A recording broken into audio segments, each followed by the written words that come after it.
स्वागत है आपके ही चैनल योर ऑनलाइन एजुकेटर पर। तो आज जो ये पेपर है वो हमारा है जनवरी 2012 का सीडीपी का। इसमें 30 प्रश्न कराए जाएंगे कि इसमें कैसे कैसे क्या क्या सवाल किस तरह से पूछे गए थे, जो आपको आगामी एग्जाम में करने में मदद करेंगे। चलिए फिर शुरू करते हैं। देखिए, पहला क्वेश्चन है, एक शिक्षक, अभी जरा पेन ले लेते हैं एक। हाँ, एक शिक्षक प्रश्न पत्र बनाने के बाद, ठीक है, सबसे पहले वो प्रश्न पत्र बनाता है, उसके बाद यह जांच करता है कि क्या प्रश्न परीक्षण के विशिष्ट उद्देश्यों की परीक्षा ले रहा है, वह मुख्य रूप से प्रश्न पत्र की या के डैश के बारे में चिंतित है। ठीक है। तो जब वो किसी प्रश्न पत्र को बनाता है तो वो ये सोचता रहता है कि जो भी उद्देश्य है उसका प्रश्न पत्र बनाने का, उसमें वह सही रूप से काम कर रहा है या नहीं कर रहा है। ठीक है। तो इसी तरह से हम ध्यान से सबसे पहले क्वेश्चन पढ़ेंगे, उसके बाद ही हम किसी निष्कर्ष पर निकलेंगे। अभी मैं मोबाइल की जरा आवाज म्यूट कर दूं। हाँ, उसके बाद अब हम हमारे ऑप्शन, इसमें जो डैश है यहाँ पे क्या आएगा, या वैधता होगा, या संपूर्ण विषय वस्तु को शामिल करना, या प्रश्नों के प्रकार, या विश्वसनीयता। तो जब वो प्रश्न पत्र बनाता है तो कोशिश करता है कि जो संपूर्ण विषय वस्तु को शामिल करना है, ठीक है, जो भी उसने पढ़ाया था वो पूरा पूरा आए उसमें। ये नहीं हो कि कुछ चैप्टर से दे दिया, कुछ से नहीं दिया, तो इससे बच्चों को भी लगेगा कि ये हमने इतना याद किया था, तो इस तरह से दिक्कत होती है बच्चों को भी। अब अगला क्वेश्चन है, विवेचनात्मक शिक्षा शास्त्र का यह दृढ़ विश्वास है कि, एक विवेचनात्मक शिक्षा शास्त्र का क्या विश्वास है दृढ़, उसके बारे में।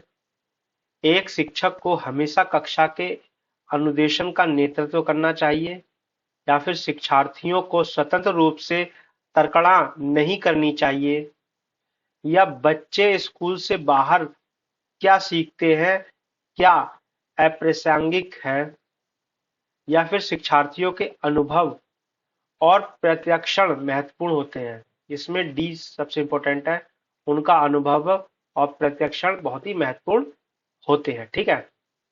बाकी तो इतना इंपॉर्टेंट है नहीं। ठीक है, हमें चारों में से सबसे जो इंपॉर्टेंट है बच्चों के लिए वही टिक लगाना होता है।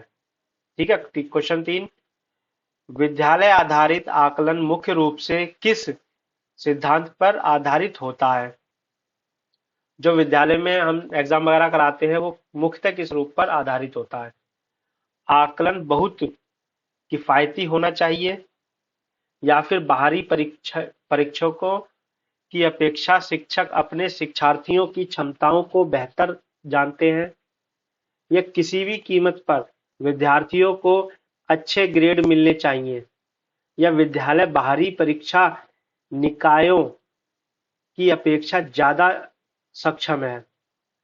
तो इसमें हमें देखिए, सबसे पहले तो ये अधिक ग्रेड मिलना चाहिए, तो नेगेटिव वर्ड सा है। ठीक है। और विद्यालय बाहरी परीक्षा निकायों की अपेक्षा ज्यादा सक्षम है कि पढ़ा हम रहे हैं और एग्जाम कोई दूसरा ले रहा है, तो ये भी सही नहीं है। ठीक है। सबसे ज्यादा इसमें जो है ये सही है, बी, बाहरी परीक्षकों की अपेक्षा शिक्षक अपने शिक्षार्थियों की क्षमताओं को बेहतर जानते हैं। ठीक है। उसके बाद चौथा, शिक्षार्थी व्यक्तिक भिन्नता प्रदर्शित करते हैं, अतः शिक्षक को, जो शिक्षार्थी होते हैं, जो स्टूडेंट होते हैं, वो व्यक्तिक भिन्नता प्रदर्शित कर रहे हैं, तो शिक्षार्थी क्या, शिक्षक को, टीचर को क्या करना चाहिए। अधिगम की एक समान गति पर बल देना चाहिए, या सीखने के विविध अनुभवों को उपलब्ध कराना चाहिए, या कठोर अनुशासन सुनिश्चित करना चाहिए, या परीक्षाओं की संख्या बढ़ा देनी चाहिए। भाई, संख्या बढ़ाने से कुछ नहीं होगा, नेगेटिव वर्ड। कठोर का तो कोई मतलब ही नहीं, अनुशासन में के नाम पे तुम कठोरपन दिखा रहे हो। अधिगम की एक समान गति पर बल देना, एक समान गति पर हम कैसे बल दे सकते हैं। एक कक्षा में हमारे कुछ होशियार बच्चे भी होते हैं, कुछ हल्के बच्चे भी होते हैं जो अच्छे से समझने में थोड़ा सा टाइम लेते हैं। तो इसके लिए हमारा बी सही है, सीखने की विविध अनुभवों को उपलब्ध कराना चाहिए। पांचवा, वाइगॉत्स्की बच्चों के सीखने में निम्नलिखित में से किस कारक की महत्वपूर्ण भूमिका पर बल देते हैं? तो आपको पता ही है, वाइगॉत्स्की नाम है तो मतलब इसमें समाजवादी थे वो, सामाजिक ही आएगा। अगर समाज के बारे में कुछ भी लिखा है तो वाइगॉत्स्की का नाता समाज से ही होता है। ठीक है, आगे, एक शिक्षिका अपने शिक्षार्थियों की विभिन्न अधिगम शैलियों को संतुष्ट करने के लिए वैविध्यपूर्ण कार्यों का उपयोग करती है, वह डैश से प्रभावित है। ठीक है, एक बार फिर पढ़ते हैं। एक शिक्षिका अपने शिक्षार्थियों की विभिन्न अधिगम शैलियों को संतुष्ट करने के लिए वैविध्यपूर्ण कार्यों का उपयोग करती है, वह डैश से प्रभावित है। किससे? पियाजे के संज्ञानात्मक विकास के सिद्धांत से, कोहलबर्ग के नीति विकास के सिद्धांत से, या गार्डनर के बहुबुद्धि सिद्धांत से, या वाइगॉत्स्की के सामाजिक सांस्कृतिक सिद्धांत से। इसमें जो आएगा वो हमारा आएगा सी, गार्डनर के बहुबुद्धि सिद्धांत से, क्योंकि वो अलग अलग शिक्षार्थियों की विभिन्न बहुत सारी जो अधिगम शैलियां हैं उनको संतुष्ट करने की कोशिश कर रही है, तो बहुबुद्धि आएगा ज्यादा से ज्यादा। ठीक है, बुद्धि के बच्चे बैठे होंगे अलग अलग तरीके के। सातवां है, एक शिक्षिका अपने आप से कभी भी प्रश्न के उत्तर नहीं देती। एक शिक्षिका अपने आप से कभी भी प्रश्नों के उत्तर नहीं देती, वह अपने विद्यार्थियों को उत्तर देने के लिए समूह चर्चा पर सहयोगात्मक अधिगम अपनाने के लिए प्रोत्साहित करती है। वह उपागम किस सिद्धांत पर आधारित है? एक टीचर है जो प्रश्न पूछती है लेकिन वो उत्तर कभी नहीं देती है, और स्टूडेंट से ही बोलती है कि तुम ही दो, और अगर नहीं दे पा रहे हो तो समूह में दो, क्या क्या जानते हो। तो ये किस पर आधारित है, कौन सा सिद्धांत है? सक्रिय भागीदारी, या अनुदेशात्मक सामग्री के उचित संगठन, या अच्छा उदाहरण प्रस्तुत करना और भूमिका प्रतिरूप बनाना, या सीखने के तत्परता। ये देखिए पढ़ने पर ही आपको पता लग रहा होगा। इसका सीधा है सक्रिय भागीदारी। क्यों? क्योंकि इसमें समूह चर्चा आ रही है। जब समूह चर्चा और सहयोगात्मक अधिगम होगा तो हमारा सक्रिय भागीदारी तो होगी। आगे आठवां, निम्नलिखित में से कौन सा शिक्षक से संबंधित अधिगम को प्रभावित करने वाला कारक है? शिक्षक से संबंधित थी अधिगम से होने वाला कारक, विषय वस्तु में प्रवृत्ता, या बैठने की उचित व्यवस्था, या शिक्षण अधिगम संसाधनों की उपलब्धता, या सीखने की तत्परता। इसमें हमारा जो होगा वो होगा पहला। ठीक है, विषय वस्तु में प्रवृत्ता, शिक्षक से संबंधित अधिगम को प्रभावित करने वाला कारक। भाई अगर हम एक शिक्षक हैं और जब क्लास में आएंगे तो विषय वस्तु तो लाएंगे ही, प्रवृत्ता होगी अलग अलग तरीके की। आज कोई चैप्टर अलग है तो हम कोई दूसरी विषय वस्तु लाएंगे, अलग अलग तरीके के चैप्टर के अनुसार ही तो हम काम करेंगे। उसके बाद हमारा 9 क्वेश्चन है, राज्य स्तर की एक एकल गायन प्रतियोगिता के लिए विद्यार्थियों को तैयार करते समय एक विद्यालय लड़कियों को वरीयता देता है, यह दर्शाता है, क्या दर्शाता है? लैंगिक पूर्वाग्रह, या वैश्विक प्रवृत्तियां, या प्रयोजनात्मक अधिगम, या प्रगतिशील चिंतन। इन चारों में से क्या होगा? सबसे पहले देखिए हम इसमें क्वेश्चन को सही से समझते हैं, उसके बाद ही विकल्प को चुनते हैं। अगर आप प्रश्न नहीं समझेंगे तो आप विकल्प को आंसर देने में सक्षम नहीं हो पाएंगे सही से। तो ये प्रश्न में लिखा है, राज्य स्तर की एक एकल गायन प्रतियोगिता के लिए विद्यार्थियों को तैयार करते समय, कोई राज्य स्तरीय प्रतियोगिता है जिसमें बच्चे गाना गाएंगे, उनको सबके सब बच्चे जब गाना गाएंगे उनको तैयार करना है। एक विद्यालय लड़कियों की वरीयता देता है, मतलब वो सिर्फ लड़कियों को ही चुनता है, लड़कों को नहीं चुनता है। यह क्या दर्शाता है? यह दर्शाता है लैंगिक पूर्वाग्रह। क्यों? क्योंकि इसमें दिखा रहे हैं कि लड़कियां ही गा सकती हैं, लड़के नहीं गा सकते हैं, लड़कियों की आवाज सुरीली होती है, ये वो दिखाना चाह रहे हैं। ठीक है। क्वेश्चन है, बीजों का अनुकरण संकल्पना के शिक्षण की सबसे प्रभावी पद्धति है। ठीक है। तो इसके चार ऑप्शन है। विस्तृत व्याख्या करना, बीजों का अनुकरण अगर हम पढ़ा रहे हैं तो सबसे प्रभावी पद्धति क्या होगी? बीजों, वो विस्तृत व्याख्यान की हमने बीजों के बारे में एक लंबा चौड़ा लेक्चर दे दिया, वो करें, या फिर विद्यार्थियों द्वारा पौधों के बीज बोना और उसके अनुकरण के चरणों का अवलोकन करना।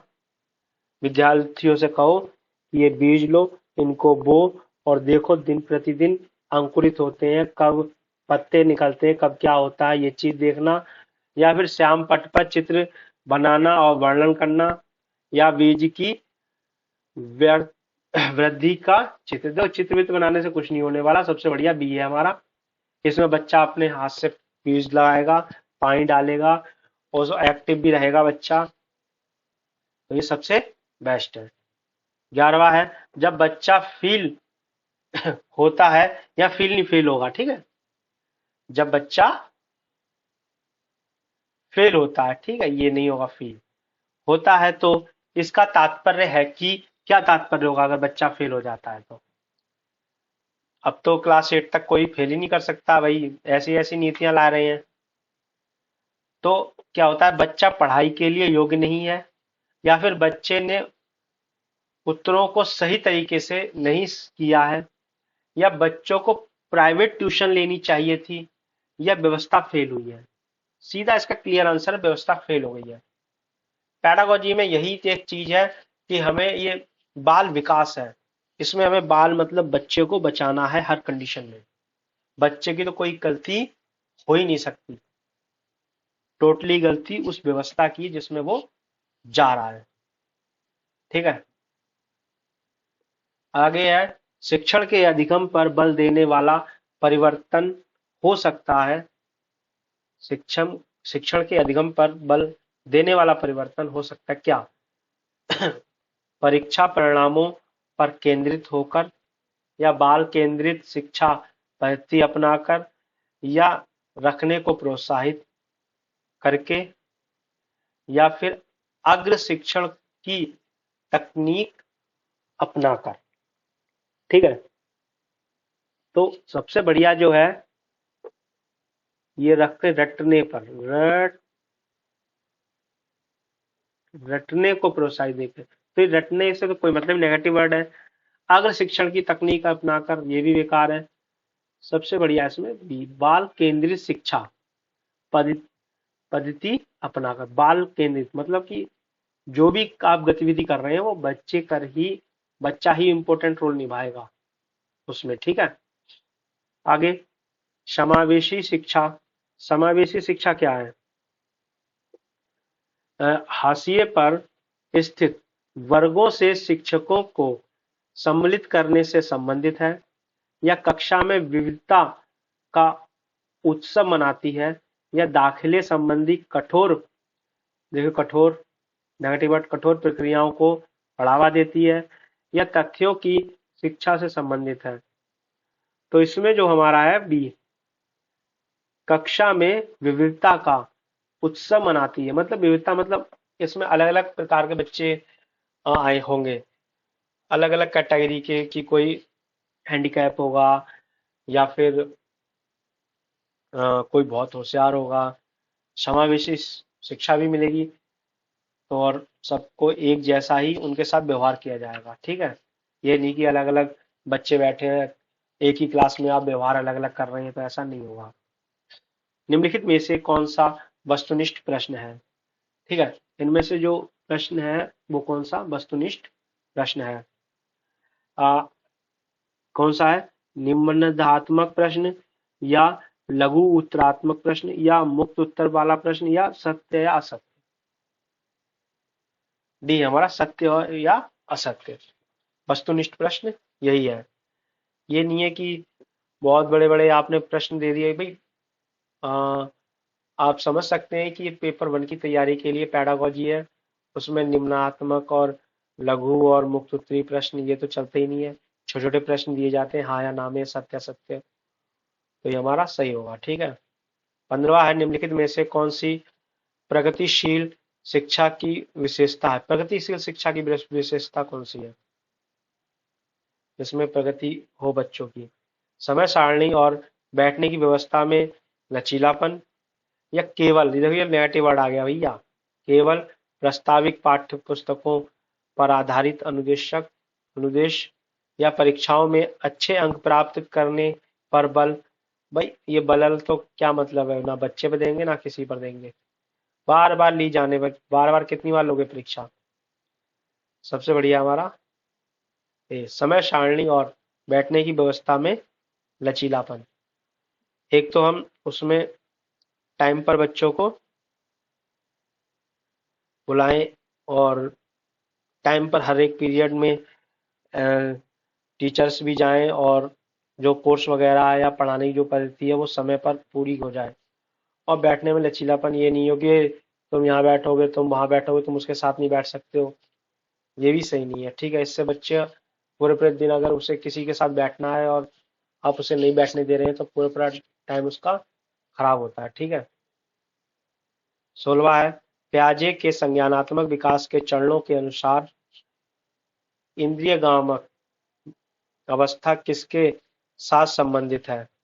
इंद्रियगामक अवस्था बतानी किसके साथ संबंधित? सामाजिक मुद्दों से सरोकार है, या अनुकरण, स्मृति और मानसिक निपुण पर है, और या फिर आर्थिक रूप से समस्या समाधान की योग्यता, या विकल्पों की निर्वाचन और विश्लेषण करने की योग्यता।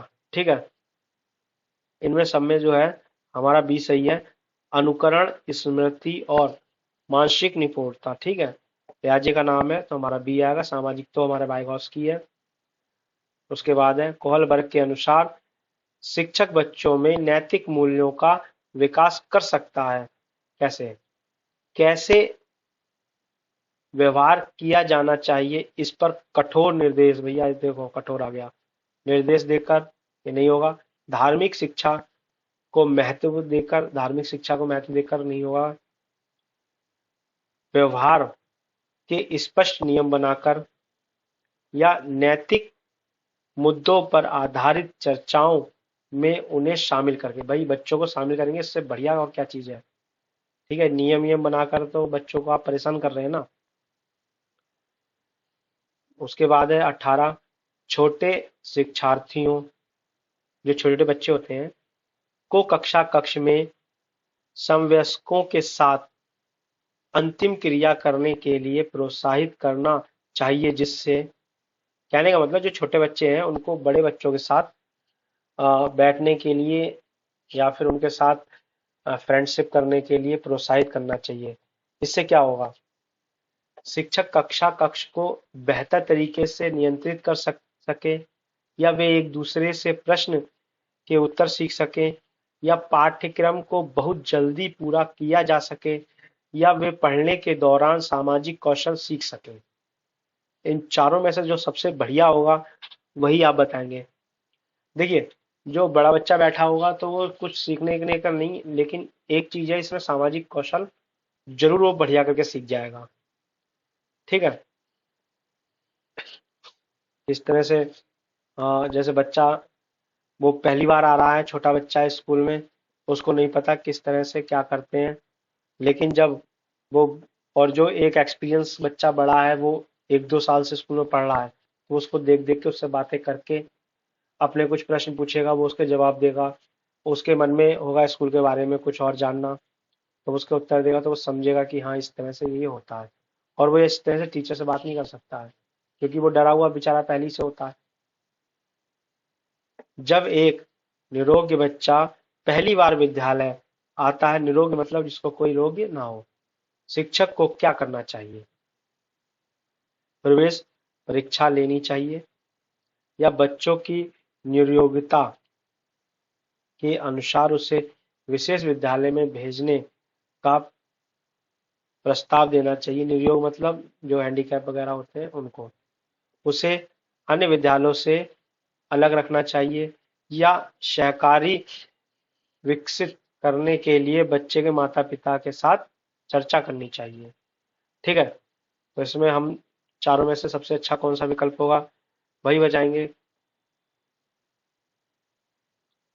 बी, बच्चों की नियोगिता के अनुसार उसे विशेष विद्यालय में भेजने का प्रस्ताव देना चाहिए। क्योंकि निर्योग मतलब कि बिल्कुल ही वो उस स्थिति में नहीं है, समझ रहे हो बात को, बिल्कुल ही निर्योग है, तो इसके लिए उसको ऐसे स्कूल होते हैं, खुले हुए होते हैं, उसमें भेजना चाहिए।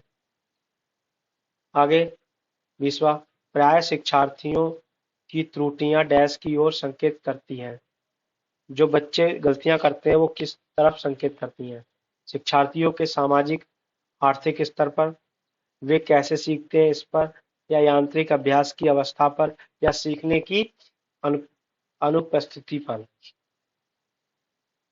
इसमें जो सबसे अच्छा जवाब होगा वो हमारा सी होगा, यांत्रिक अभ्यास की अवस्था पर। मतलब वो जब वो त्रुटियां करेंगे तो वो अभ्यास करेंगे, और अभ्यास चल रहा होगा तो त्रुटियां करके ही सीखेंगे। फिर वो एक त्रुटि अगर एक बार करेंगे, दोबारा वही त्रुटि करने की संभावना कम होगी। ठीक है, अगर करते हैं तो वो बाद में उन्हें याद हो जाएगा कि यहाँ पर ये त्रुटि हो रही थी।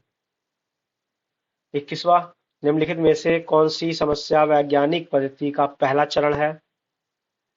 समस्या वैज्ञानिक पद्धति का पहला चरण पूछ रहा है वो। ठीक है, इसका पहला है प्रकल्पना का निर्माण करना, या प्रकल्पना का परीक्षण करना, या समस्या के प्रति जागरूकता, या प्रासंगिक जानकारी को एकत्र करना। ठीक है, समस्या वैज्ञानिक पद्धति के बारे में वो पूछ रहा है, तो सबसे बढ़िया है समस्या के प्रति जागरूकता। अगर हमें ये पता ही नहीं होगा कि समस्या है क्या, तो हम उपचार कर ही नहीं सकते।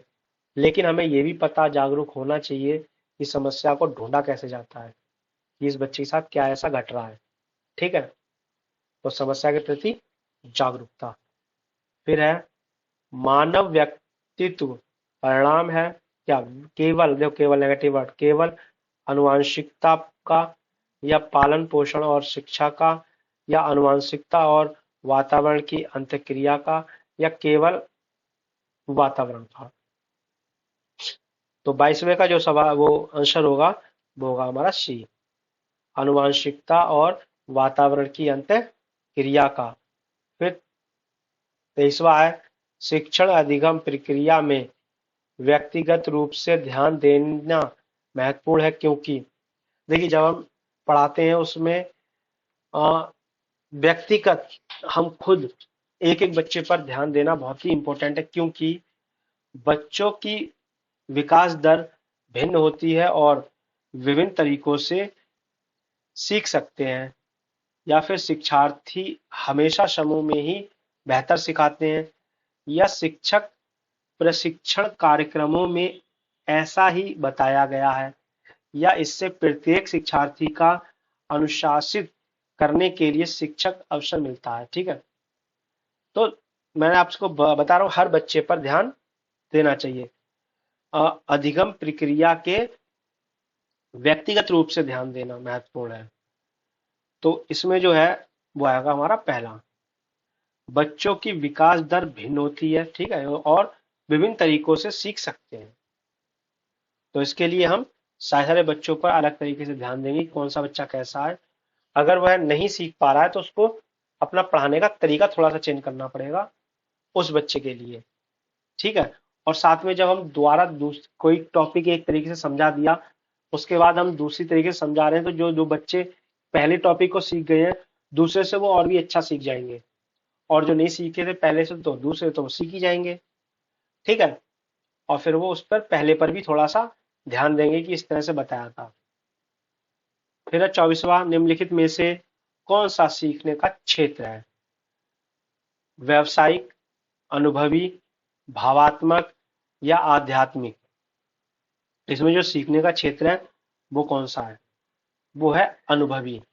बच्चा जब भी सीखता है वो अपने अनुभव से सीखता है। जब हम उसको सिखाते हैं तो वो उसका अनुभव कुछ ना कहीं तो जुड़ा होता ही है, जिससे वो अनुभव को जब हम सिखाते हैं तो उससे उसको रिलेट करता है अनुभव को अपना। ठीक है, और फिर उससे थोड़ा याद सा आता है कि हाँ ऐसा होता है। आगे 25, जब बच्चा कार्य करते हुए उबने लगता है तो यह इस बात का संकेत है कि अगर कोई बच्चा है वो काम कर रहा है और वो उब रहा है या इंटरेस्ट नहीं दिखा रहा है, तो किस बात का संकेत है? बच्चे को अनुशासित करने की जरूरत है। भाई अनुशासित मतलब आप थोड़ा सा स्ट्रिक्ट करेंगे, या संभवतः कार्य यांत्रिक रूप से बार बार हो रहा है, या फिर आपने जैसे कि किसी बच्चे से कह दिया कि राइटिंग कर लो एक पेज, या चलो बच्चे को मान लो आर्ट ड्राइंग अच्छी लगती है, आपने बोल दिया आज ड्राइंग कर लो, आपने कर दी उस बच्चे ने। फिर दूसरे पीरियड में कह दिया ड्राइंग कर लो, तीसरे पीरियड में आप बार बार काम करा रहे हैं तो भी वो उब सकता है। या बच्चा बुद्धिमान नहीं है, या बच्चे में सीखने की योग्यता नहीं है, तो ये भी नेगेटिव वर्ड है, ये भी नेगेटिव वर्ड, ये तो होंगे ही होंगे नहीं। तो क्या है इसका जो सही आंसर जाएगा वो आपको मालूम पता चल गया होगा। बच्चे को हम बार बार कोई एक ही काम दे रहे हैं, अनुशासन में नहीं रख सकते। ठीक है। 26 है, शिक्षा के संदर्भ में सामाजिकरण से तात्पर्य है। भाई सामाजिकरण से क्या तात्पर्य? शिक्षा के क्षेत्र में सामाजिक मानदंडों का सदैव अनुपालन करना, या अपने सामाजिक मानदंड बनाना, या समाज के बड़ों का सम्मान करना, या सामाजिक वातावरण के अनुकूलन और समायोजन। ठीक है, तो इसमें जो आएगा हमारा सबसे अच्छा है डी, सामाजिक वातावरण में अनुकूलन और समायोजन। देखिए ठीक है। 27 निम्नलिखित में से कौन सा विकास का सिद्धांत है? इसमें विकास का सिद्धांत बताना है। विकास की सभी प्रक्रिया अंत संबंधी नहीं है। विकास दर समान नहीं होती। विकास हमेशा एक ही होता है। यह निरंतर चलने वाली प्रक्रिया नहीं है। सिद्धांत, अब इसमें जो है वो हमारा जो आंसर होगा वो होगा हमारा 2, सभी की विकास दर समान नहीं होती। भाई सभी की विकास दर समान होगी तो परसेंटेज या सबके नंबर एक जैसे आएंगे, समझ गए? तो ये भी है, बाकी विकास की सभी प्रक्रियाएं अंत संबंधी नहीं होती। भाई ये अलग अलग होती हैं। विकास हमेशा एक ही होता है, नहीं होता ना। अगर होता तो सभी के परसेंट एक ही आते।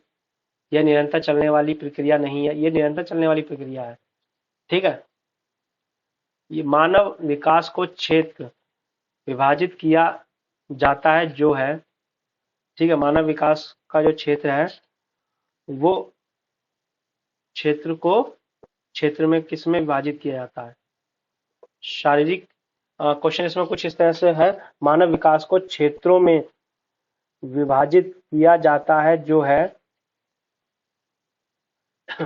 शारीरिक, आध्यात्मिक, संज्ञानात्मक और सामाजिक, या शारीरिक, संज्ञानात्मक, संवेगात्मक और सामाजिक, या संवेगात्मक, संज्ञानात्मक, आध्यात्मक और सामाजिक, मनोवैज्ञानिक, या है मनोवैज्ञानिक, संज्ञानात्मक, संवेगात्मक और शारीरिक। डी है हमारा। ठीक है, मनोवैज्ञानिक है, संज्ञानात्मक है, संवेगात्मक है और फिर शारीरिक है। ठीक है। आगे, एक शिक्षिका पाठ्य पुस्तक और फल सब्जियों के कुछ चित्रों का प्रयोग करती है और अपने विद्यार्थियों से चर्चा करती है। विद्यार्थी इस जानकारी को अपने पूर्व ज्ञान से जोड़ते हैं और पोषण की संकल्पना को सीखते हैं। यह उपागम पर आधारित है। ये कौन से उपागम पर आधारित है? कि बच्चे को जब चित्र दिखाते हैं फल वगैरह का पाठ्य पुस्तक पढ़ाते समय, तो जो विद्यार्थी हैं वो अपने पूर्व ज्ञान से उसको जोड़कर देखते हैं। तो इसमें क्या है, ज्ञान के निर्माण या अधिगम के शास्त्रीय अनुबंधन, या पुनर्वलन के सिद्धांत, या अधिगम के सक्रिय अनुबंधन। इसका आएगा ए, ज्ञान के निर्माण। ठीक है, तो उसके ज्ञान में क्या हो रहा है, निर्माण हो रहा है, क्योंकि जब हम चित्र दिखा रहे हैं तो वो उसको नोटिस कर रहा है, जो कि उसके मन में पहले से वह चित्र थे। आगे है, इसमें थोड़ा कंफ्यूजन है, हो सकता है पुनर्वनन के सिद्धांत पर भी ये हो सकता है, लेकिन जहां तक है ज्ञान के निर्माण ही होगा। ठीक है, फिर है 30 क्वेश्चन लास्ट। जब बच्चे की दादी उसे उसकी माँ की गोद से लेती है तो बच्चा रोने लगता है। बच्चा डैश यह कारण होता है। बच्चे की दादी अगर माँ की गोद से ले ले तो बच्चा रोने लगता है, क्या कारण है?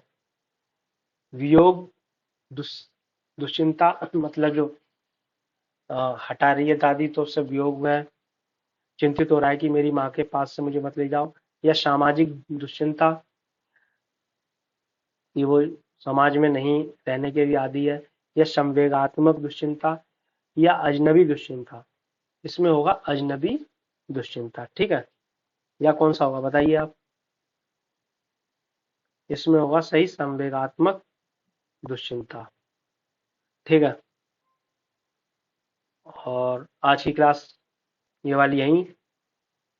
नेक्स्ट क्लास के लिए आप अपने इस चैनल को सब्सक्राइब करें। Thank you.